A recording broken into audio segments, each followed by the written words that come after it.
ایک بندہ تھا، اسے دکان کھولی اور اس نے دکان کے اندر نا چیزیں بیچتا تھا، تو وہ اس کا نا کاروبار اس طرح نہیں چل رہا تھا جس طرح اس کو امید تھی۔ تو ایک بزرگ تھے نیک، ان کے پاس وہ چلا گیا دعا کے لیے، اس نے کہا حضور میرے لیے دعا کریں، اس طرح میری دکان ہے۔ تو وہ باتیں بہت کم کرتے تھے، انہوں نے اس کو سمپلی یہ کہا کہ تم نا ایمانداری کے ساتھ ناپا تولا کرو، بس یہ کہا کہ وہ چپ کر گئے۔ وہ بڑا اس کے بندے کے دل پر اس بات کا اثر ہوا، گھر آیا، دکان پہ گیا تو جو ناپنے تولنے والا ترازو تھا نا، وہ اس نے اٹھا کے دکان کے باہر رکھ دی۔ اب اس نے جب دکان کے باہر رکھا تو جو بندہ بھی اس کی دکان سے کوئی چیز اٹھاتا، باہر جا کے اس کو وے کرتا اور اپنی مرضی سے جو پیسے بنتے وہ اس کو پکڑا۔ اب کئی بندے کم دیتے تھے، مگر کئی بندوں نے پورے دیے، اور کئی بندے ایسے بھی بیچ میں تھے جو اس کو زیادہ بھی دے جاتے تھے۔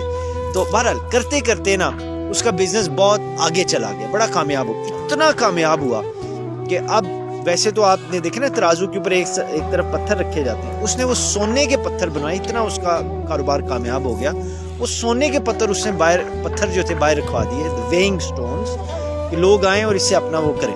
ایک دن اس کے دل میں خیال آیا کہ جن کی دعا کا صدقہ، ان کی نصیحت کا صدقہ اتنا میرے پہ کرم ہوا ہے، میں چل کے ان کو اپنا حال سناتا ہوں۔ وہ ان کے پاس گیا، بزرگوں کے پاس، اس نے جا کے سونے کے پتھر جو تھے ان کو پیش کیے۔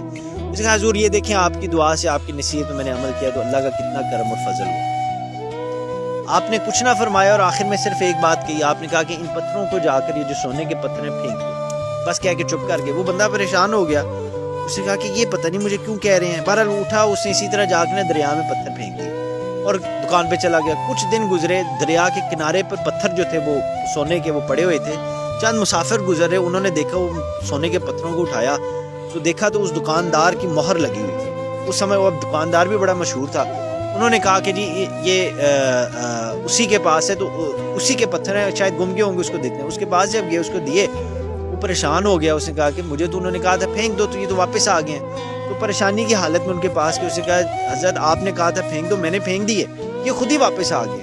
تو آپ مسکرائے، وہ جو بزرگ تھے، اور مسکرا کے انہوں نے کہا یہی تو تمہیں سمجھانا چاہتا ہوں کہ جو حق حلال کی روزی ہے اس کو پھینک بھی دو گے تو کہیں نہیں جائے گی، وہ واپس آئے گی۔ اتنا بڑا یہ سبق ہے۔ تو آپ ایمانداری کے ساتھ اللہ پر بھروسہ کر کے، اللہ کو راضی کرنے کے لیے with all honesty، جو بھی آپ کا کاروبار ہے حلال، حق حلال کا، اس کو آپ کریں، اور انشاءاللہ تعالی وقتی طور پر سیٹ بیک آ بھی جائے، مگر آپ آگے بڑھیں انشاءاللہ تعالی کامیابی آپ کی ہوگی، میرے اللہ کے فضل و کرم۔